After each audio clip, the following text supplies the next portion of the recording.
Fourth Way by P.D. Ouspensky. And this is a continuation of Chapter 8.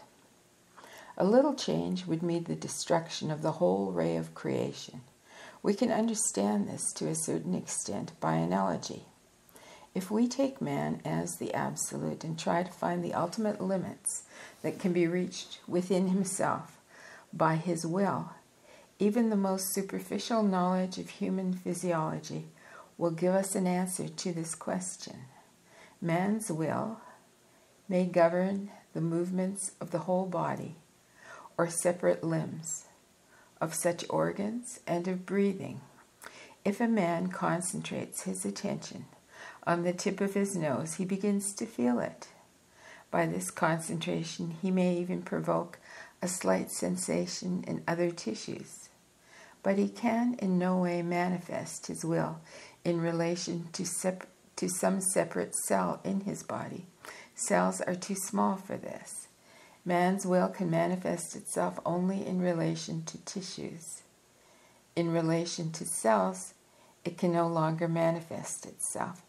If we take man as analogous to the absolute, tissues will correspond to world 3 and cells to world 6. Or, to take another analogy, if an architect draws the plan of a house and gives it to the builders and the contractors, he cannot afterwards interfere with the bricklayers or with the people who live in the house when built, should he not like the way they behave.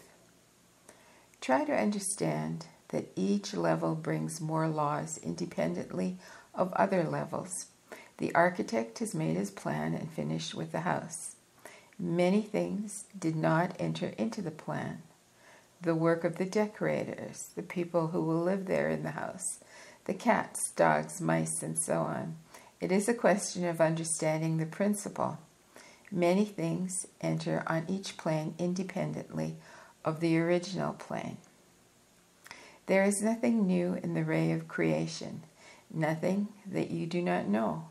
Only the facts are differently disposed. Disposing your material in a certain way is necessary for the solution of any problem, and the way it is done includes in itself an understanding of how this problem is to be solved. So the ray of creation is a kind of enunciation of the problem of how to define man's place in the world. This means not only man's exact place, but also in relation of this place to as many landmarks as possible. The ray of creation is a help, an instrument, a method for new thinking. We know about the division of man into 7 categories, and everything else should be divided in the same way. Ordinary thinking is divided into thinking number 1, 2, and 3. Thinking number 1 is chiefly imitative. Thinking number 2 is more emotional, based on likes and dislikes. Thinking number 3 is theoretical, logical thinking, which is quite good in its place, but when it is applied to things that are beyond its power, it becomes quite wrong. This is all we know in ordinary life. From the ray of creation begins thinking number 4. And this you must try to understand. The ray of creation is not another theory, like other theories that you know. It is a certain rearrangement of the material you already have. And thinking number 4 is thinking which, little by little, disposes of all contradictions. In thinking number 3, whatever line one takes, one immediately finds some other theory which will contradict that particular theory. In thinking number 4, not at once, but gradually, one comes to a certain understanding of the fact that it is possible to think without contradictions, to understand that contradictions are not really contradictions. Ordinary thinking has many contradictions. For instance, if we take the world, we either think that there is some kind of divine will which creates and keeps everything, or that things just happen by themselves. Another example of ordinary thinking is will versus mechanicalness, or predestination versus accident. When you study the ray of creation, you will see that it contains these things. All these views are right, in a sense, and the ray of creation includes them all. There is a theory that the human mind, we know, cannot invent an absolute lie. It cannot invent something that has no relation to truth. Everything the human mind can invent will be a partial representation of truth. For instance, if a man tries to draw a new animal, he will have to take parts of known animals, for he has to use material borrowed from his actual observation of life. The ray of creation shows you how all contradictory theories about predestination or freedom, free choice, divine will, mechanicalness, and so on can be reconciled in one system. How, in their totality, these views, each of which shows one facet of the truth, do not contradict one another. In one place, one thing is right. In another place, another thing is right. But each, if applied to the whole, is wrong. Later you will see that certain things cannot be applied to the whole, because the whole is not one. It is too varied, has too many faces. The ray of creation also shows that. At present, the study of the ray of creation and of universal laws is not yet knowledge. It is only language. But with the help of this language, we will be able to talk about many different things for which ordinary language lacks words, expressions, connections between things. In studying this new language, you understand the relation of things to one another, because it binds everything together, everything we know, or must know, or can be interested to know in the world.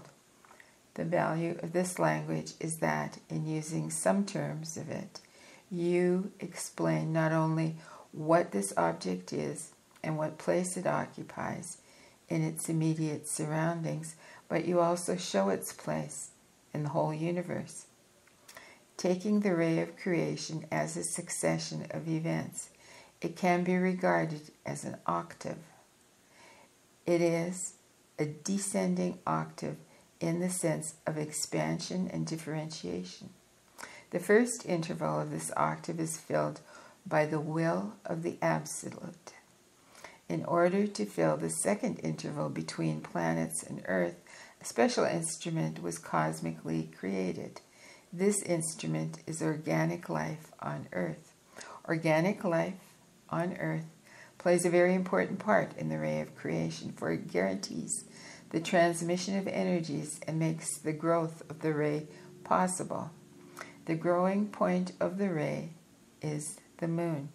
The idea that eventually the moon will become like the earth, and the earth like the sun, then another moon will appear, and so growth will continue up to a certain point. But this is rather beyond us. Organic life is a sort of receiving apparatus for catching and transmitting influences coming from other planets of the solar system, at the same time as serving as a means of communication between the Earth and the planets. Organic life feeds the moon. Everything that lives serves the purposes of the Earth. Everything that dies feeds the moon. This sounds strange at first, but when we understand the laws which govern organic life, we will realize that it is based on a very hard law, the law of the one class of living things. No. The law that one class of living beings cats another class. This not only makes organic life self-supporting, but it also enables it to feed the moon and serve as a transmitter of energies. Thus, organic life serves many purposes, those of the greater world, the planets, the earth, and the moon. The question arises, how can we prove it? We can find certain proofs later by analogy with man, because man is built on the same principle as the ray of creation. There are many things which we cannot prove in an objective way, but it may be we can find proofs by studying ourselves. And I'm going to pause here. And let me know if you're enjoying this, because this is a little hard to understand. I'm getting lost, even though I've read this before. This is a hard concept to understand. If you can explain it to me or leave me a comment, that would be great, and then maybe I'll continue. But if you don't care, then I'll probably stop at this point with this book, this particular book.